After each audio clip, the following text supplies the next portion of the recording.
Welcome, everybody, to this episode of the Driveway Podcast from CarGurus. My name is Elliot Haney, video producer at CarGurus. To my left in studio, I have Matt Smith, deputy editor. How are we feeling today, Matt? I'll be honest. I feel great to not be last this time because we got one more person here. I was going to switch it up. Remote over the airs from the West Coast, California, we have our editor-in-chief at Autolist, Dave Underkoffler. How you feeling, Dave?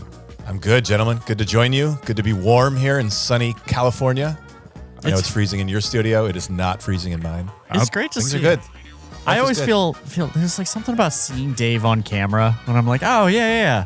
Tell me more about how you live in California. Yeah, you know, it's like he's got a tan. He has a tan. He has that really nice like plant-like backdrop there where we're all techie in our none of this is real. Our neon lights. We're still like getting used to the sun here in Boston. Yeah. You know, it's like we're into summer. Dave, is it pretty much the same thing all the time for you? Do you have cold days? And if so, what are your cold days? We had cold days. There was like two of them. Yeah. No, look, we're up in, I'm up in Pasadena. So if anyone knows California or LA area, it can get in like the high 30s at night. That's, come on. That's winter. To be honest with winter you, adjacent. That's right? colder than I thought you were going to say it gets. That's putting on a jacket cold. That makes me feel better. That it's not just beautiful 65, 70, 75 all the time. So no, misconception. Well, thank you for bringing a dose of reality back to me. Happy to be here. What are we talking about this week? Who wants to know? We're talking about cheap cars. But nice cars. Thank you. Cars. It's funny because whenever if you know me, I think everything's too expensive. All cars are too expensive. And when I say the word cheap, Matt always corrects me to affordable. Inexpensive. Yeah. Matt, is there a difference between why do you not like when I say cheap, and why do we call this article cheap? What's the difference? What's the differentiator? You can buy kitchen cabinets at a great deal. Funny, you have kitchen cabinets on the mind, don't you? You can find kitchen cabinets that are made of wood with a MDF center panel, maybe, but real hinges. You sound like you really know what you're talking about right now. Nice construction. Or you can buy cabinets that are currently being ripped out of my kitchen, and those ones are cheap. They're thin, they're flimsy, they don't feel good. All of these cars on this list that we've put together, they are inexpensive, but they're nice. Wow. They don't feel cheap. You're not gonna drive one of these home from the dealership and the next day be like, what is that sound? There's no but. There's no like, I only got it for $40,000, but exactly. It's just like, no, you're like, this is the kind of car you get in or your friends get in and the family get in and they're like, this is really nice. See? Yeah. Oh.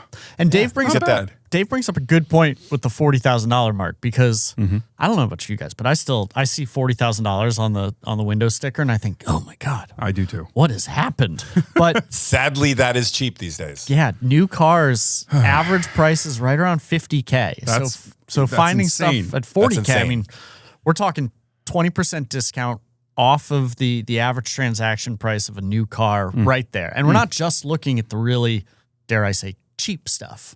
You can get some of these models. This is a lot of car for your $40,000. Yeah. Right? Some of these, I went through this list and I was like, oh, some of these are like you can get that for $40,000. Right. Well, and there's every car has a trim lineup. Sure. Right. Sure. Of course. So like, I think I looked at this list and some of them I was like, that's not $40K. Right. And sure enough, like you can spend a lot more than $40K. Well, so we've got the Jeep Wrangler on here, right? You can get it right at $40K. There are $95,000 versions of the Jeep Wrangler, right? So some of these you can more than double, but the ones we're talking about today. Yeah. I did a recent YouTube short on the Wrangler. It was the Willys 41 4xe, so the plug-in hybrid, Army-inspired Heritage. Yeah. I think it was high 60s, maybe early 70s or low 70s. Yeah. And one of my things was you can get two base model sport 2-doors for the price of one of these. So yeah, trims and different model configurations. Some have a wider gap than others. Yeah, but for sure. We mentioned the article. I'm going to quickly just intro the article, and then we can kind of get into the conversation. Yeah. So the article on CarGurus.com, we're going to talk through this, but so consider the article to be the jumping off point. The article is called "The Best Cheap (parenthesis) but Nice Cars for 2025," and we kind of let the cat out of the bag with the Wrangler a little bit. I'm going to intro the categories And then we're going to get into the car. So it's like a little surprise each time. However, I do want to state, though, there is a table of contents, chapters at the bottom of the video or in the show notes of an audio podcast. If you want to jump to that car, feel free or come along with us for the ride. So the best cheap but nice cars of 2025, a couple categories. We're going to do electric car. We're going to do compact sedan and hatchback, a midsize sedan, a sports car. Hey, good. We can get an affordable sports car on here. I wonder what it'll be. There's a couple of them. A small crossover SUV, a midsize crossover SUV, and a 3-row crossover SUV. So we're spanning the gamut here. An off-road ready SUV, a midsize pickup truck, and a minivan. We should just off the top because I know they're going to come in this. I'm gonna make an edit to this article as soon as we finish recording. I love it. We have it marked as the mid-size crossover SUV. We're really looking at a small crossover, and the selection we have here is not a true mid-size. It's a larger compact, but consider the small crossover and the mid-size crossover. Those are kind of adjacent categories here. And don't worry, I will edit this article. So and by we the can, time people actually hear this, we can dive in as accurate content as we get there too. So like Matt or Dave referenced, everything on this list is under $40,000, including destination fee. That's right. So when you see a car advertised on TV or where have you, you're probably seeing MSRP, and there's always going to be not a hidden fee, but there's always going to be a fee. Matt, can you speak to destination fee and why it's important that we include them? Yeah. So, like you said, when you see the advertisement, the big commercial, Super Bowl commercial, the all new Honda Pass Pilot, the Pass Pilot, love it. Some fancy brand new cars starting at $29,995. You say, wow, under $30K. I mean, how do I say no to that? What they don't tell you is that there's an additional mandatory destination charge. It's effectively the cost that it takes to get that vehicle from its assembly point or the port to the dealership. And they use a static number, no matter where the dealership is in the country. And it's like, so the cheap ones are like $1,000. That's another one of those things where I'm like, everything seems expensive. We're all dads. Everything's like expensive these days. Destination fees are like $1,300. And going up. That's insane to me. Ford some of the larger vehicles. Yeah. Some automakers will charge you more for if the vehicle's larger. Ostensibly you can put fewer of them on the trailer. It costs more. I asked somebody back when I was a journalist, an automotive journalist. I asked somebody at an automaker. The automaker will remain unnamed. I said, how arbitrary are these destination fees? Like, are they like, how much leeway do you have? How much control over it do you have? And he says, we make them up. Really? He's like, they are like, there's a little locked in, that it does cost them money to move these cars from port or from the factories. But like, they see this as a revenue stream, we'll call it. And that revenue stream is going up as margins on cars are maybe getting squeezed a little bit, or there's all this uncertainty with tariffs. Automakers know you can kind of lock in these destination charges and be like, it is what it is. But and anyway. if it was truly like a mathematical calculation, an average of how much it costs, you've got cars going, they're flying in or shipping into Port of Los Angeles, and they're getting shipped to Pasadena or they're getting shipped to Maine. Right. And the people in Maine might be buying them in totally different volumes than the people in Montana. And it's like figuring that out. There's so much forecasting. So as Dave noted, who knows how much actual profit is coming out of these, but it's definitely a revenue stream. It's not advertised as part of the price, and it is something that consumers have to pay. So whenever we have the opportunity to include the destination fee with the MSRP on CarGurus, we definitely do that. Now, the other thing about them, and this is like what really sticks in my craw, is that they're not consistent from automaker to automaker. Right. If it was like sales tax, sales tax is different from state to state, but every automaker suffers the same sales tax. You can get a Jeep Grand Wagoneer and it's got a $2,000 destination fee, or you could turn around and buy I think the Fords are pretty expensive too, but say like a Tahoe, it might have a $1,500 destination fee. Like, it's not apples to apples. They're always different. So we definitely got them included here. And all of these cars are under $40K after the destination fee is included. Right. And there are some, and I don't recall which one it is at the moment, but I look up a lot of prices when I'm finishing off the videos for the YouTube channel. And some automakers include the destination fee in the advertised price. I forget which one it is. Is it Stellantis? Is it Jeep? It's becoming more common, but it's not the industry standard. What we are seeing is on the media side, like when they send us the information on the car so we can write our reviews and prepare our videos and whatnot, more and more often we're seeing them add that in on the media stuff. But because all the media guys at the automakers are tired of journalists raising their hand at every media presentation and being like, what's destination? Do you include it in here? Yes. I've had media guys at automakers ask, like, should I include it? Like, is it easier for you guys? For sure. Yeah. Anyway, we'll always take it. Let's get to some cars. Yeah. So we're gonna jump in. So I think we'll go in order of the article. Seems sensible to me. And the very first one, I feel like we talk a lot of electric cars recently. But Dave, you're our EV chief. The very first entry on this list is an electric car. What do we have on here? Nissan Leaf, baby. It's a good, clean, happy, cheap electric car. You can get it new. And I think you can get it well under, I'm going to click onto our article. Dave's ready. I know the threshold here is $40,000. Got the article pulled up. I'm ready, guys. I did my homework. I just went to CarGurus.com. The S, starting price, $29,000. Yeah.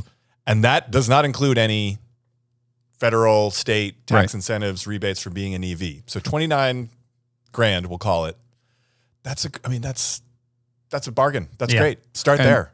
And just to nail it home, that does include destination fee. That includes destination. So. And that's like look, my sister has this generation of Nissan Leaf. She lives in Vermont. She's got 2 kids, a big dog, their husband. It's a great gadabout. They charge it at home. And then electric cars are generally more reliable, right? There's no oil changes. There's no spark plugs or tune-ups. There's no belts that are going to break. Great way to get an affordable car. Yeah. Now, I will call out the S is the smaller battery. So that's going to get you like 150 miles of range. But even the SV Plus, which has, I think, a 60 kilowatt hour battery, does over 200 miles of range. Even that one, $37,330. So if you assume, maybe it's a bold assumption these days, that you can get that $7,500 federal EV tax credit, you're still looking at sub 30 grand for a 200 plus mile EV. And a lot of folks are going to look at this and be like, oh, well, the Leaf, it's like the only one. It's the only one that's that cheap. But that's not true either. Not anymore. The EV market has more and more sub $40,000 vehicles, including destination fee. And we have another article on that topic. Matt, one quick thing about the affordability of EVs, I just want to point out, yes, we're talking about buying, right? These are all sub $40,000 cars on this list. Leasing, generally, it's like, should I buy, should I lease? It depends on people's situation and their income and the vehicle. Anytime someone comes to me and says, I'm looking at an EV, should I buy or lease? Almost always I say lease them because, man, you can get killer lease deals. And I know that changes. We're talking about 40,000, but like a Nissan Leaf, you can get, I've seen advertised for here for under $200 a month to lease a Nissan Leaf. Yeah. So the affordability of leases is insane. If you go to a Nissan dealership and lease an EV, I think they just ask you how much cash do you have on you. We'll take it. That's fine. I was driving to work this morning and saw this generation of Leaf in front of me. Because you remember the Leaf used to be, maybe it still is a little bit bubbly. It has that big rear bumper with the weird rear end. It looks kind of sharp now. It looks like a modern car, more conventional a little bit. On the article here, we have that it has a 100,000 mile battery warranty. Is that pretty common in the industry to warranty standard. Batteries up to 100? About 8 years, 100,000 miles is very typical. You'll see some that go above that, but the battery and the electric components are well covered. Yeah. So, which is important because if that car costs $29,000, I would say $27,000 of that car is battery.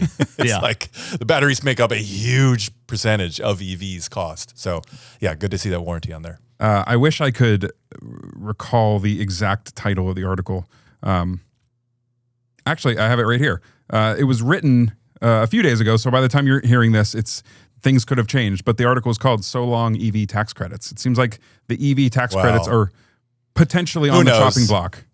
Yeah, I mean, so much is on the chopping block Yeah. For EVs right now.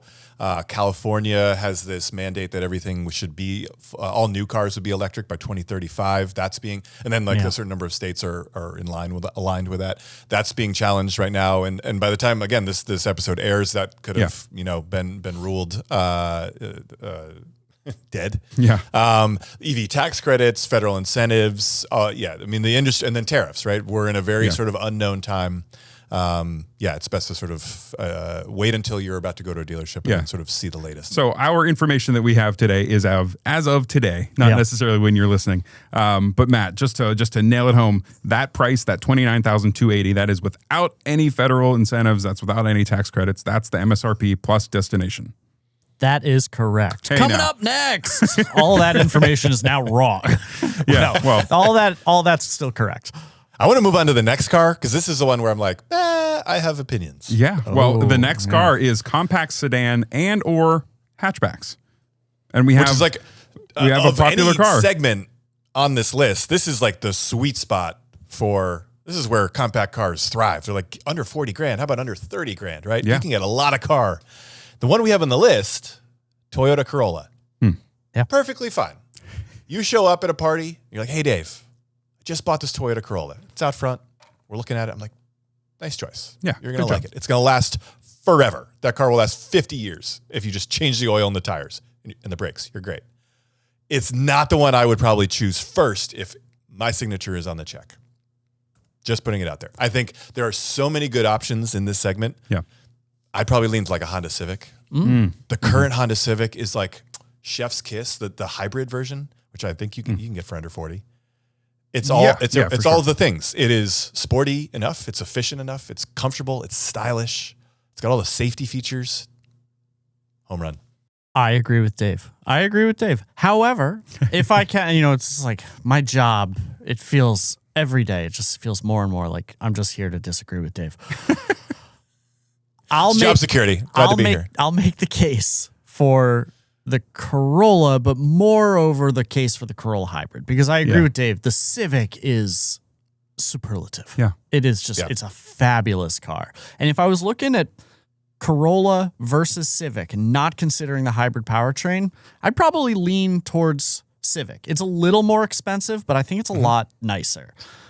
The value that I see in the Corolla is the Corolla hybrid options price tag. I mean, a Civic hybrid, I'm just looking this up on Google, so apologies if this doesn't include the destination fees, but I'm seeing $28,950. There's no way that includes destination for the Civic hybrid. Okay. The Corolla hybrid is $24,960 with destination, under $25K. So that's a screaming deal. $3,500. And like, you're not going to make that difference up in driving and saving gas with the Civic than you would with the Corolla because they're both hybrids. And then you look at the Prius. The Prius does get a little better fuel economy, but that car is also roughly a $29,000 vehicle. So smaller. Just based on the price point, I don't think there is a more cost-effective vehicle on the market from purchase price to operating costs to expected longevity than the Toyota Corolla hybrid. I think like if you're in the market for something, you just want to buy it, you want to go from point A to point B and you spend as little money as possible until that Slate truck gets here. Yeah. It's got to be the Corolla hybrid. It's true. I disagree with nothing you said. He did. I'm a snob. I like my Civic, but no, it's true. Dollar for dollar. You will get tired of driving that car decades before it wears out. Yeah. You will. It's one of those cars where you're like, all right, I don't need a new car. I'm going to crash this thing into a light pole because it's the only way I'm going to get a new car or be able to justify it. Your kids will take that to college. I mean, it's a fantastic car for the value. Yeah. That may be the one big detriment is that you will get tired of driving it decades before. Yeah, it's not that exciting. Because you're going to get tired of driving it after about 18 months. Yeah. But it'll last. Which to me is where the Civic is a little more. It's got a little more zhuzh. If you guys can think back weeks and weeks and weeks ago to episode 5, the episode where no idea. Help me buy a car. The audience loved it. Okay. Terrific episode. I have not made a purchase yet. I have not made a choice yet. But that week I had a Civic and I was in love with the Civic. I'm still in love with the Civic. But Matt, you you just turned any Corolla hater into a Corolla lover with that. That was great. Every car has a buyer. Our job is identifying who that buyer is and figuring out is it the best option for that buyer. Yeah. So I think if you're just looking for frugality, I think the Corolla Hybrid, it stands on its own two legs. Well, the log line here is hybrid frugality for less than $25,000. Look at that. So there you go. Wow. $24,960 with destination for a new Corolla hybrid. Yeah. Can you find them? Maybe. I know they were harder to find a little bit ago. I'm sure they're out it there. says in the article, but just for people who don't have the article in front of them because they're listening or they're watching, that car gets 50 miles per gallon. 50 miles per gallon. That is insane. Well, unless you're Elliot Haney. Or unless me driving in LA traffic. But that's unreal. It is unreal. For a car that's $25,000. You just have to pay a lot of money up front for a hybrid powertrain in a car. Yeah. And you're like, okay, eventually I'll make up the savings. But this is 50 miles per gallon for $25,000. And I'm going to say, I don't think it looks bad. I think it looks pretty okay for a subcompact or that's for a where it's sedan. like, it's fine. Yeah.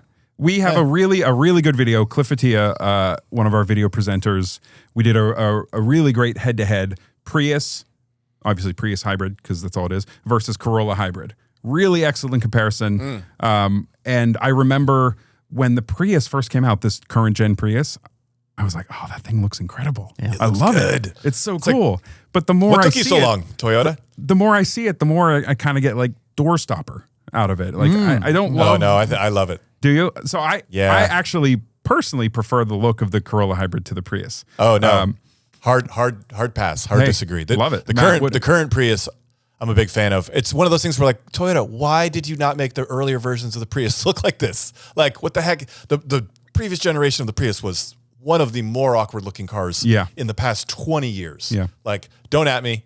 I'm right. And then like to have it followed up with the current Prius, you're like, it's like, what was a movie in the 90s? She's All That. That was a movie. Yeah. Where they like make over. She's like obviously beautiful from the beginning, and you're like, she's wearing glasses, and then they take them off. But this was like the glasses off. Toyota. I feel like that was the plot. Took the glasses off. Most movies of my high school years. Yeah, I see what you mean about the shape of the Prius. But like I still think it's a fantastic looking car. I mean, it slides through the air. The shape serves a purpose. So understandable. Okay. We go to another one that I disagree with on this list. Please. Is it the next one in line? The midsize sedan? No. Oh, we're jumping around. We're jumping around. Go for it. It's the midsize crossover SUV.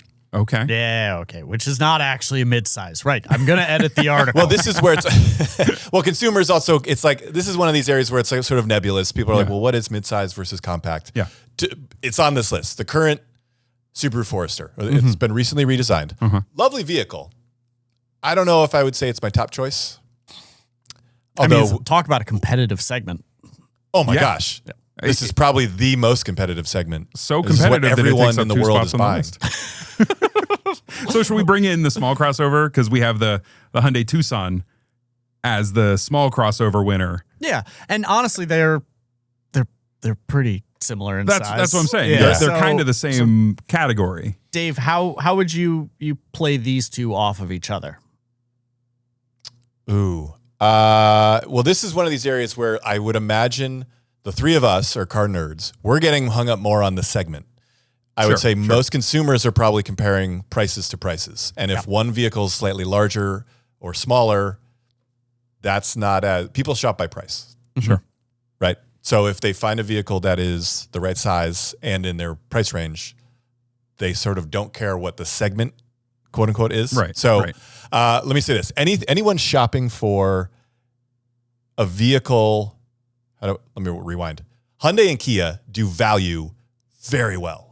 So the fact that there are Hyundais on here is like, yes, of course there are, because they can make a car not feel cheap better than many other brands.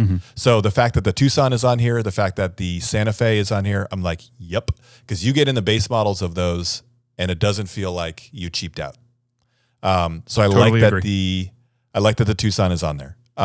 Variety of powertrains. So if you have a little more scratch, you can maybe get a hybrid. Can you get a hybrid for under our 40,000? I don't think you can on the Tucson, but let's do a Google. The Tucson definitely has a gas, a hybrid, and a PHEV. I don't know if they're under 40. The PHEV won't be, but the hybrid should be under 40. I did this research last night when prepping for this. The hybrid starts at 34,915 for the Tucson. Yeah, so you can get into the hybrid. Love it. Yeah. Great. I know my parents were recently buying a vehicle, and they actually wanted a plug-in hybrid Tucson, and they couldn't find one. Interesting. Could not find it. They were on a wait list, put down depotsits, couldn't do it, so they got an Outback instead. We talked about the Outback, though, a lot in a previous episode. But my parents have an Outback. Look at that. We chatted. We chatted. But the Tucson, awesome. And we have a review from you coming up very soon. Maybe it's already live at this point. Who knows? Still have to write it. I feel like that's a common refrain. Well, you wrote your script at least. You delivered your script. I love the Tucson. I think it looks good. I like the new not a redesign, the refresh. How they simplified the front grille a little bit. Yep. That kind of LED wingspan. It's a little simpler this time around. And the screens on the inside, like you said, Dave, I think it comes standard with those double screens. I'd have to check, but it didn't I think used you're right. to. I think it didn't used to, but I think post refresh it might. I believe it does now, and I think it's Dave. You said it does value well. I think it looks better than some of the non-value options for sure. And one thing, let's not forget, if people, we're all considerate of ownership costs. Hyundai and Kia, killer warranty, 100,000 miles, 10 years. Well, for the powertrain. No, that's not true anymore either. Isn't it? Is it the whole car? It's a 5-year, 60,000 mile comprehensive. It might be 10-year, 100,000 mile powertrain warranty. Okay, well, that's what breaks. So that's a great warranty. Like 100,000 miles. That's just, it's peace of mind. Right? 5 years, 60,000 limited powertrain, 10-year, 100,000 miles. And that's the stuff that you have to go to the mechanic for. Yeah. But I would argue and it's like that maybe not the stuff as sexy. That breaks is increasingly the touch screen and whatnot. And that's covered for 60,000 miles. You're right. It's terrific. So I know Hyundai Kia in the past didn't have great reputations, and I think they've, I now just brought it up. I think they've we're past totally that point. gone past that. But that 10-year, 6-year, whatever specific warranty you're talking about, that eases the fear, or it could ease the fear in almost every buyer's mind. Yeah. Oh, have no fear. I mean, these are number. It's huge. Hyundai and Kia have been making extremely reliable cars for a decade plus. Like anyone who's still wary of them, right. Read a car magazine from the past 15 years. It's like, or listen to a podcast, watch a video. Way past the period where I would be concerned about either of those brands. They're phenomenal. I remember when this Tucson came out with like the really creased, almost aggressively creased side. I didn't love it. Yeah. I'm curious. I know a lot of people said it's not going to age well. Do you think it's aged well? Do you still not love it? Are you used to it? Dave, how do you feel? Matt, how do you feel? The more aggressive you get in styling in that moment, the more likely and the more quickly that styling is going to go out of style. So there's some creases here. I think it looks good. I think it's going to age fine. Going back to the Subaru, the Forester. I always am like, Subaru, what are you doing? Fantastic cars, but man, their styling sometimes just can't get out of their own way. It's like they're so close, and clearly people like my parents have had many Subaru Outbacks. Yeah. They had the really ugly one from like 2009. They're really awkward. They're phenomenal cars. People, they're like, I'm not buying it just for that. They're buying it for many other reasons, and they're great cars. But like, anyway, I'm on record with the Subaru. I don't like this new upcoming generation of Outback, and the Forester. I've warmed to it a little bit, but I much prefer the previous gen. Which, full disclosure, I am an owner. Matt, you're an owner. This new gen of Forester, I don't love the front or rear end, and the profile is pretty similar to the old gen. So there's an element of familiarity that really skews these opinions. So like the Tucson, when the Tucson came out, I thought it was way too aggressively styled. I didn't think it would age well. And there are some like details on it I still don't like. The little H emblem on the rear window. Looks like a sticker. It's like like your kid's college education. The sticker on the back of the car. But in general, like I see them everywhere. And as a result, I really don't mind them that much. Yeah. And maybe it's because we live in New England. I feel the same way about Subarus. Yeah. Where a lot of times they'll launch a new Subaru and I'm like, I don't think so. Yeah. And then 2 years later, I'm like, oh, it's fine. It's a good looking car. And I'm already starting to warm up to the new Forester. We'll see how the Outback ages. I think that one is extremely polarizing. It's pretty polarizing. But I will say the Forester, despite me saying I don't know if I would put it on this list, I was the one. I got to eat my own words here. There's a review video on the YouTube channel for CarGurus comparing this new generation of Forester to the RAV4, the Toyota RAV4. Yes. Yeah. And actually, the Subaru came out on top because RAV4, I think, is aging more than we give it credit for. A new one was just announced. But so credit where credit's due. This is a compelling car, the Subaru. But I think from either Hyundai or Honda, Chevy's got some good options in this segment. Yeah. Even Nissan is sort of never gets the attention that it should for a lot of its vehicles. The Forester, my big thing, I don't want to go too far into the weeds. It has a CVT. I don't love CVTs. That's a type of transmission. Yeah. It makes most cars feel cheap. And I think Subaru leans into that a little bit to its detriment here. I don't think Subaru's CVT is as good as Honda's. No. It's not as bad as like the older Nissan CVTs. Oh, the older Nissans were awful. Yeah. The problem is like so no bad. Subaru, at least with the 2.5 liter or the 2 liter engines, like none of them are going to be good performers in terms of like driving dynamics. Yeah. And the CVT doesn't help that. The CVT makes the car feel more cheap. I know we're talking about these cars they're inexpensive. They're not cheap. There's a CVT in a particularly number of in the these cars. Subaru. We're about to talk about the Midsize Sedan, which I believe also has a CVT in it, and you would never notice. Yeah. The last thing I want to say on the Forester, and like it should go without saying, a lot of the value with this car comes from the fact that all-wheel drive system is standard. So while it's marginally more expensive than the Hyundai or Kia, they're cheaper. Subarus are generally cheaper than Hondas, Toyotas, a lot of Mazdas. Yeah. But they come standard with that all-wheel drive. You have to pay extra for that if you get a Kia Hyundai. So like, it's also if that's important. It's a killer all-wheel drive system. So, yeah.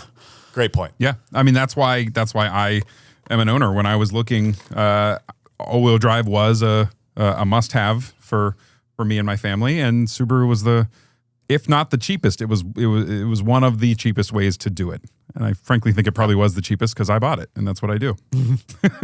Let's so Matt, what's this midsize sedan? You teased it. Don't leave us hanging. The Honda Accord, also available in either all gas or hybrid, both for under $40K. We've got $29,445 is the price on the base LX trim. I'm not sure I would recommend the base trim, but the hybrid, the sport trim. Wait. Yeah. Why not? I just think that Honda kind of locks a lot of the valuable content above that base trim. Okay.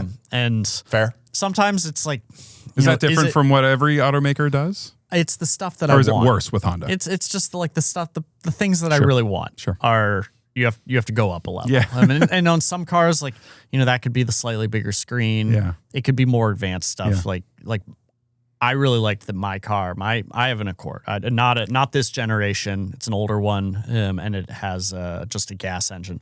But like, if I went from the sport trim to the EXL, I got the leather. That's what that L stands for. But I also got things like the wireless CarPlay and memory for the driver's seats. And like, I think that when you're looking at cars, it's easy to look at that base price.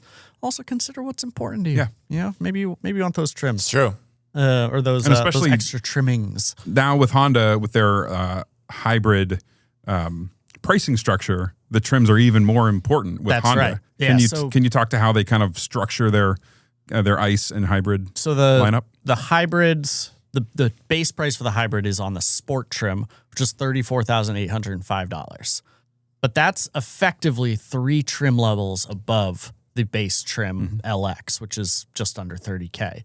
So you do have to pay a fair bit more for the hybrid, but you're getting a lot of content already packaged in if you choose the hybrid, because you're not getting a base trim Accord.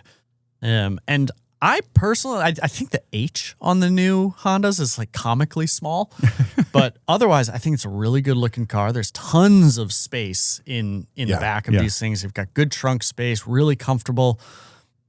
You also get 204 horsepower and up to 48 miles combined fuel economy. Yeah. Come on. That's a big car. For 40, to get that kind of fuel economy. for 200. And nice thing about Hondas is like, look, they're not sports cars, right? But there is a liveliness, this sort of fun tactileness, the car has. You feel a little more communication from the car with what's going on the road than you would on many other cars in this segment. They've got and great it's just sort of, steering.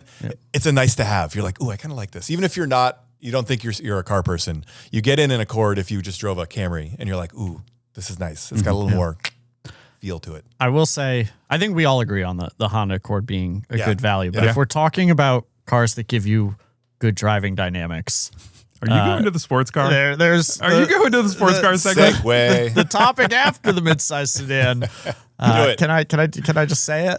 Do it. We could all wax poetic about this one, but go ahead. Who could guess? The Do it. Mazda MX-5 Miata. It's on the 2025 list. It could have been on every best cheap but nice car list going back to 1990. I think 91 was its first year. Just, you've never had more fun driving a car that looks like a sneaker. I owned one. You do. I had the previous generation Yeah. Mazda Miata. It was called, this is the NC. This current one out, it's called the ND. Delightful cars. Yeah. You don't get a lot of street cred. You pull up in that and people are like, Yeah, but what do they know? but who cares? It is so fun. And it goes back to the old adage. It's more fun to drive a slow car fast than a fast car slow. Yeah. These are not rocket ships, but they don't need to be. The handling, they are just delightful. Oh my gosh. Big fan. I would argue it is a little bit of a rocket ship. 181 feels like horsepower now, so it's got a bigger It's gone engine up. than before. You can at their lightest, these things weigh less than 2,500 pounds. You know what 181 horsepower feels like in a 2,500 pound car? Yeah. The Apollo missions. I think the table that this is all set up weighs 2,500 pounds. Like that's a coffee table. That's nothing. It's great. Yeah. We have a No, they're video delightful. of the Miata. Yes, it's mine. It's my video. So I see the comments. I mean, I see all the comments, but that one especially I pay attention to. If somebody's asking like a direct question, and recently it was like this week somebody said with no punctuation. Somebody said They never do. Miata. Who needs punctuation? It was Miatas are for women and small people. I am neither of those. Sorry, literally small people or like small in your said- demeanor and he Small said- in stature, he I'm said hoping. small people. small stature? I am neither of those. I'm not small, and I am a male, and it is for me. I love that car. It doesn't make sense for my life with the two seats, but in the future, it could be for me.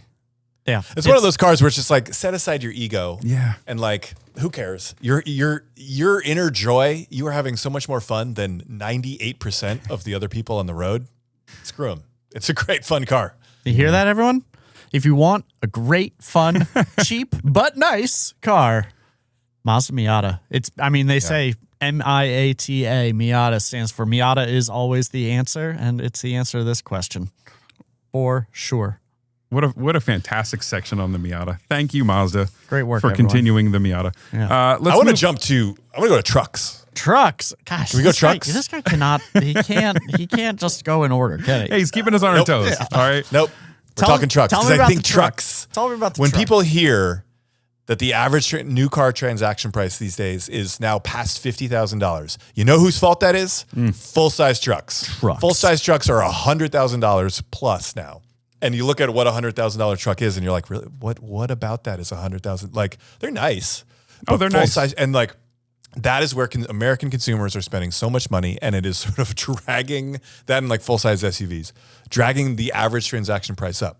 Now, many people are financing those for like 96 months. So, well, that's not what we're here to talk about. But I think people think trucks are not affordable anymore. And I and this lovely Nissan Frontier are here to say you can get a brand new, capable, fully functional pickup truck for well under 40 grand. That's my little soapbox. I love the Frontier. Yeah, you do. $33,560 for the S model.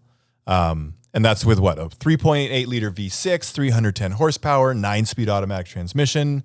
You've got, a lot of, if you just need like a truck, a simple truck, and you've got and you want it to be new, right? You don't want to go to the used market. Come on. Nissan's got you. I've been a a proponent of the Frontier since this new generation launched. I think it looks really cool. It's a cool looking truck. It also you do need to spend. The base model has different headlights. Yeah. So if someone's on this article, or if you're imagining the Frontier, the one I think we're all imagining is like the next trim up from the headlights to sort of material change. So yes, it looks great if you do step up to that. Well, and the headlights base model looks like a base model. The headlights used to be exclusive to the Pro 4X, I believe, which is not under 40 grand. No, it's not. And now, actually, the Pro 4X, the Pro X is under 40 grand. But if you want that 4 for all-wheel drive, 4-wheel drive, it's over 40 grand. But now they are available on the lower trims. The year before Nissan launched this generation, they put that 310 horsepower V6 and the 9-speed automatic in the previous gen truck. For 1 year. 1 year. It's like hey, we know this needs to be updated, but we're not ready to launch the full truck yet. If I was looking for a deal, like a true deal, and I was in the used market, that's what I'd be targeting. Yeah, that's a great point. The interior of those cars feels like the interior of my refrigerator. Like there's not a whole lot to look at, but the powertrain rock solid. Yeah. And they stuck with like a mechanical steering rather than or a hydraulic steering rather than electronic steering. And so if you compare it with a newer Tacoma, it feels more truck-like. It's got heavier steering. If you like that classic truck feel, they don't make trucks like they used to anymore. That is for sure. This one still kind of has a little bit of that old schoolness. And it's not turbocharged, right? I think all the Chevys, all the Ford, with the Chevy Colorado, the Ford Ranger, the Toyota Tacoma are all turboed, right? These days. So if you want just like a naturally aspirated V6 in this segment, yeah, I remember that being that's your choice. That was one of your takeaways. So Matt did a really great video. It was the 2023 Nissan Frontier Pro 4X available on the channel. I wore a plaid shirt. You look the part. Yeah, it was at a horse ranch. He's out there chopping wood. I remember these stuff. Things. I think I have brown shoes on. He's got like a Marlboro just hanging out of the side of his mouth. They might have been boots. But I remember you spoke to its truckiness. Yeah. And I had the Tacoma pulled up. The Tacoma SR starts at 33, just over 33 with destination. Yeah. So similar price out there. But these base models. Does that have 4-wheel drive? No, rear-wheel drive, 2.4 liter 4-cylinder turbo. Yeah. SR. Get out of here, man. 2.4 liter turbo. Like, I understand maybe the horsepower is fine, but there's nothing that replaces just like a naturally aspirated engine for like sort of the grunt and the power off the line. Yeah. Well, you know why? The Frontier is on the list. The better. Tacoma is not on the list. So Tacomas get expensive. They do. The new ones. One you have it now. We traded. It's a TRD Pro, I think it's 63. Oh, well, those are, let's see. I think it's 63, 64. Does yours have the seats? Those like, I'm going to say it, asinine front seats. Yes. That have this like carbon fiber, yep, individually suspended seat. That's one of those things. I know we're getting off the topic because this is a $65,000 truck. That's one of those products, and it's standard on all TRD Pro Tacomas. It's the isodynamic performance seat. I put in my kid's car seat. Yeah, good luck. My kid, so it was a front-facing car seat, so not rear-facing. So my kid was, I don't know, 2 years old? Yeah. Small child. We couldn't get her in. The car seat would fit, but the child wouldn't fit. Dave, in the back seats and I had the seats all. It's the stupidest seat. It does nothing for the ride. I know it got like all this attention and there's all these YouTube videos. Yeah. I'm sorry, I had it on. It doesn't do anything. Yep. It costs way too much money. They should have just put it as an option for the 3 guys out there who are going to choose it. The fact that it's standard. Anyway, I'm going to get off my soapbox. Well, I was going to say such a stupid feature. It's Wednesday right now. Monday, so 2 days ago, I recorded my short on the TRD Pro.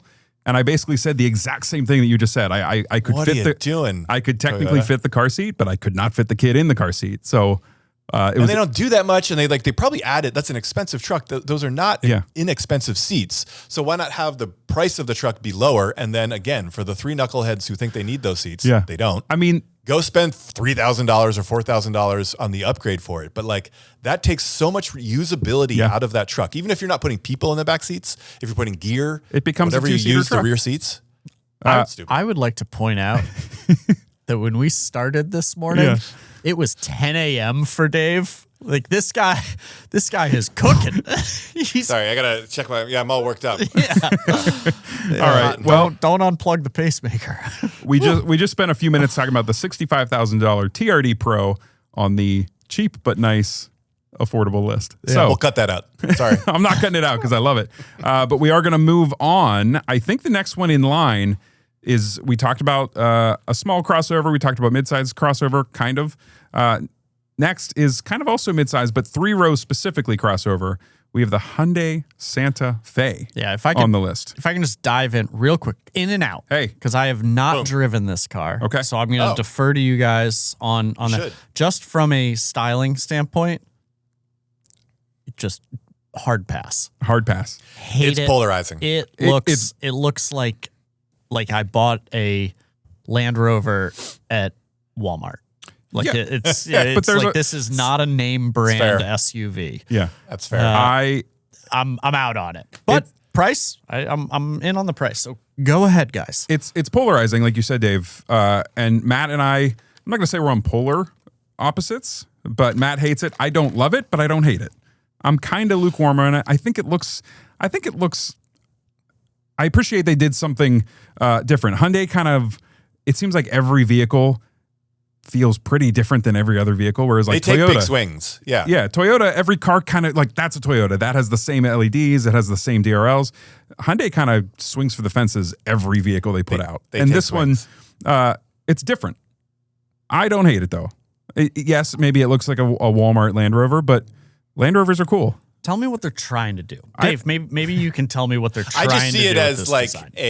a missed opportunity where like the design language of it almost works, but then the wheels are sort of too inward, and it sort of loses kind of like it's got these like weakness, sort of the shoulders. Like it needs a little more stance. Like the arches of the wheels just need like a little more substance. So then like it sits on the road a little more confidently. Right now, the design of like the metal I think is fine, and then it just sort of loses all of that by just sort of like, oh hi, I'm a Hyundai. Yeah. Well, and I just think if someone were to like lift it a little bit and put like a little bigger wheels, it'd be like, oh, all right, that looks great. But like they're so close, there's a lot of potential. It doesn't work the way they've got it. The photo we have of it here is arguably its best angle. Like this photo, I look at it and I think, like, this is actually decent looking. But I know I've seen them in real life. Because you can't see the rear end in this photo. Well, but this is also like the XRT trim. Yeah. So to my point, this has like thicker tires. There's no lift on it, but it is already doing what I said it needs to have done to it a little bit. The raised roof rails on the XRT help. It has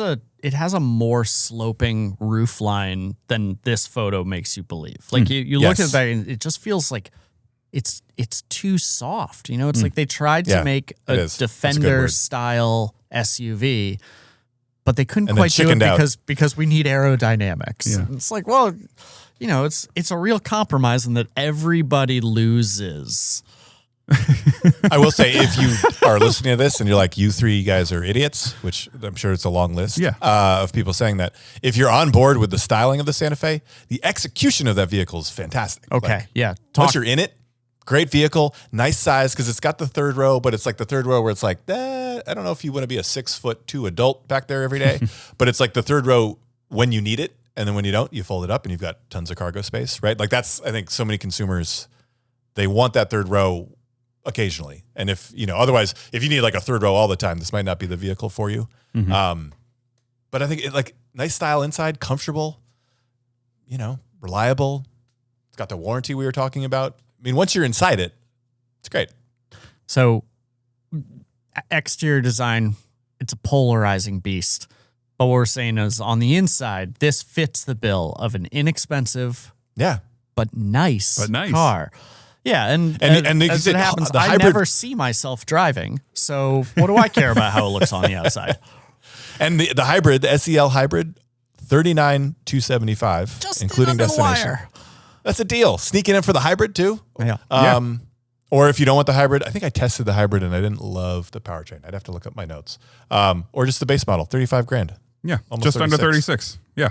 Yeah. We have two, again, for the YouTube channel. We have a great single review from Cliff, and we have a comparison between this generation Santa Fe, which is 3-row exclusively, unlike the previous one, versus a Telluride, which is the kind of sister company, but a little bit bigger. So kind of compares the two flavors of 3 rows, which we're going to have to update once we get the new Palisade and whatever the next Telluride looks like. It's coming. It's coming. I don't know much about the Telluride, but I can tell you the Palisade's coming. Palisade's coming. Dave has been there. We next on the list as we round down to the bottom of the list. We spoke about it a little bit already, but off-road ready SUV. Yeah.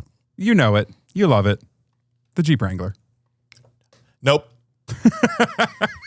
This is Dave's turn. Dave doesn't love it.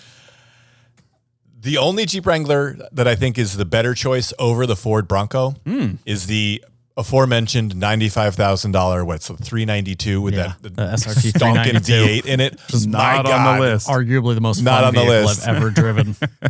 I would agree. That I love. I have a now 6-year-old daughter and a 4-year-old daughter. When I tested this Jeep 392, and I know we're off topic, I don't care. It's fine. My now 6-year-old was, I think, 3. And I was driving her to school one day, and we were, this is all safe, don't get worried. We were on an on-ramp, and there was no one around. And it has an active exhaust. So I turned on the exhaust, opened up the exhaust, and I floored it.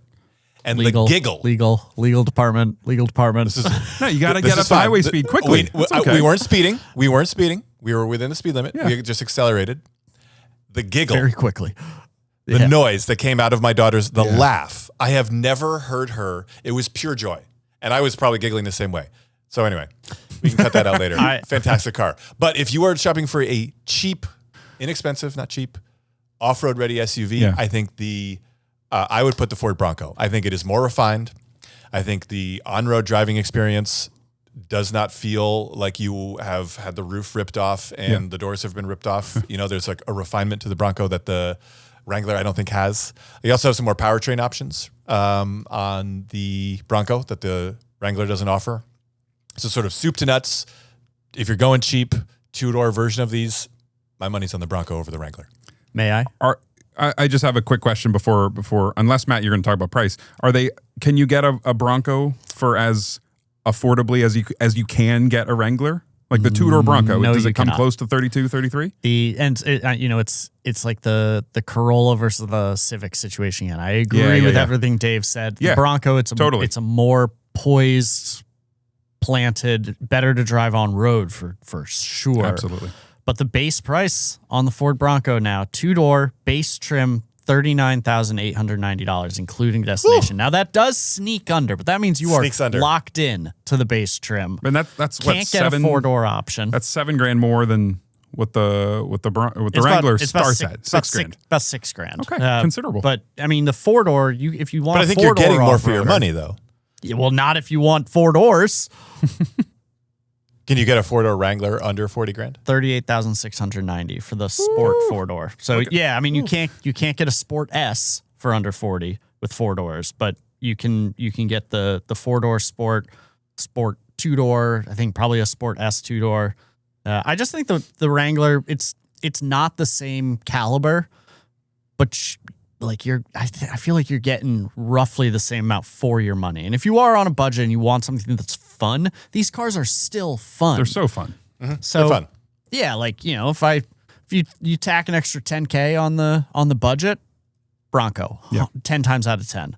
But if we're sticking to stuff that's under 40, cheap but nice, I think you have to go with the Wrangler. I would also like to add, Dave. To me, it's worth. You should spend the extra money. Okay, just I'm trying to go to like the build. Yeah, you can't. The Wrangler is demonstrably cheaper. Yeah, or less expensive. Not demonstrably. Yeah, I still think it's worth it. Spend the money. Get the Bronco. I hate to keep pitching these videos, but a couple years ago we did a Wrangler versus Bronco when the Bronco first came out. I think it was 21, maybe it was 22. Took it off road, compared the two vehicles side by side. Well, and at that time they might have been closer in price as well, because probably were. No automaker jacks up prices as systematically year over year as Ford does. They launch a vehicle with an unbelievably low MSRP. The Lightning, the Maverick. Yeah, and both then of them. within 3 years, it's like a totally different price point. I also just looked up the destination on a Bronco because I was like, oh, you can $2 sneak grand? it. It's like $1,995? $1,900. Yeah, $1,900. Wow. Get out of here. That's insane. Yeah. Dave's Come mad. on. We're getting to Dave. Dave's turning on the Bronco. You know what really frustrates me? And it's only happened one time, but I was talking to somebody and they said, oh, I have a Bronco. Bronco Right? Sport. Cool. And then you see it and it's a Bronco Sport. It's like, you do not have a Bronco, my friend. I mean, they do. No, they don't. You don't. That's like a Bronco 2 in the 80s. I love the Bronco. I think it's an incredible looking car. But again, not on the list. The Wrangler has the value, but also like the icon status. The resale is unbeatable. On the I don't know. Jeeps? On the Jeeps. Yeah. I'm not sure what the resale looks like on Bronco. But I will also say, back in the day when I was a reporter, this is when I was at the LA Times, I went out to Moab for something called the Easter Jeep Safari. It's this annual event. Everyone with a Jeep in the world that wants to go off-roading knows about this at least. It's worth going to. It's fantastic. You see Jeeps of all stripes, right? Yeah. From literally off the dealership stock to like you can't even tell it's a Jeep. And it's just like this great community event. Had a lot of fun. And so I was with some guys from Warren, which makes like all the winches and bumpers and all that stuff. And we were out in trails on some modified Jeeps. And there was a bone stock Jeep Wrangler. I mean like base model bone stock. Yeah, nothing the lifted. 16-inch wheels. little wheels. And this thing was going up. And as someone who's like, I don't off-road all the time. Every now and then I'll get my old 4Runner dirty. But like I wasn't familiar with like going up rocks. The sandstone in Moab is really grippy. So you can go up some of the steepest stuff. This base model Jeep was crushing it. Was like there was nothing this Jeep could not do. And it was driven by guys who looked like they had no idea what they were doing. And I was really impressed with just sort of the capability of that. And I know everyone wants to buy the Jeep and think they're going to take it off-road. And most people don't. You know what that is, Dave? The capability is real. That's a Jeep thing. It's a Jeep You thing. wouldn't understand. It's just I a didn't Jeep understand. thing. Yeah. you know what? But it was cool. Do a little Jeep wave. Is there? Can I get a Jeep wave? Yeah. Here's a There you little go. Jeep. Is there a minivan thing? It's a minivan thing. You know what? Let's like keep the train moving. Let's keep it moving. The final category of Final this car. of this document is the best minivan, and maybe controversial because a Kia it's wrong. fan might not even believe that this vehicle belongs in the minivan category. Go ahead, guys. Go ahead. The multi-purpose vehicle, the MPV. Oh, I see what you're saying. That's what I'm saying. Kia does not want us calling this a minivan. But it's a minivan. Yeah. It does have some get at it. SUV-like It's a- styling, but it's a minivan. And to be fair to Kia, I don't just call their vehicle a minivan. I also call the Lucid Gravity a minivan. That's true. it's- That's true. Dave, you seem like you don't agree. Are you disagreeing with Look, with it's Kia's fine. placement here? Yeah, it's fine. I just feel like there are better alternatives. Tell me what feels nicer than a Kia Carnival in this segment. Can you get a Sienna for under 40 grand? Probably, but A I don't Toyota think it Sienna? feels nicer. You can. I love the Sienna. But It's the same thing. Kia and Hyundai, they're nicer at the lower levels than anything else. This is one of the few exceptions. I know I was the one saying that. Yeah. I think it feels. you cannot. I don't love the Carnival. Really? I think you can get. Let me look up. Toyota what Sienna a- starts at $40,635. What about a Honda Odyssey? Honda Odyssey is ancient. Yeah, and so I still think it's better than the new Kia Carnival. we I should would say still rather have the that. Sienna maybe starts. Oh my goodness. Honda Odyssey for 2025. Granted, it starts at the EXL trim now, Yeah. but it starts at $43,670. Well, Get out of here. It's like it's got a gas engine. well, So absent any other options, then sure, this is the best minivan for under 40 grand because Well, it's I the got only like minivan. there's one more option. yep. There's actually Pacifica. two, but nobody's I wouldn't buying touch a the Voyager. Pacifica.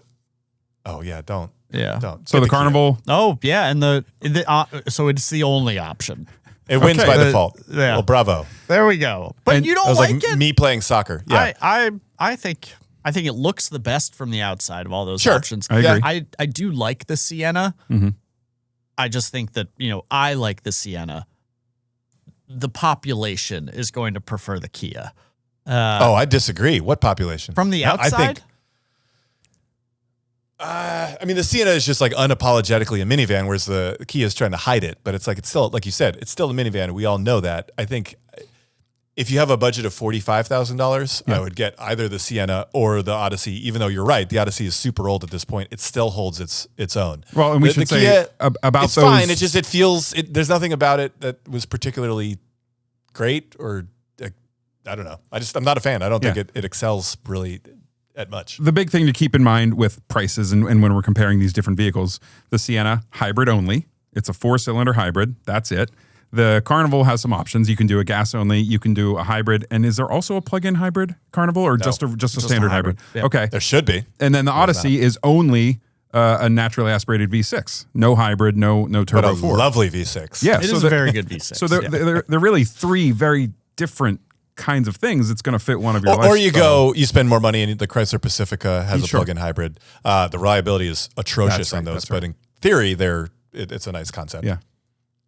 Yeah, I mean, for me, I like the Sienna. The Sienna, if I ever make the jump to actually get a new car that is our primary vehicle, I love the Sienna. I mean, the Sienna's all hybrid. Yeah.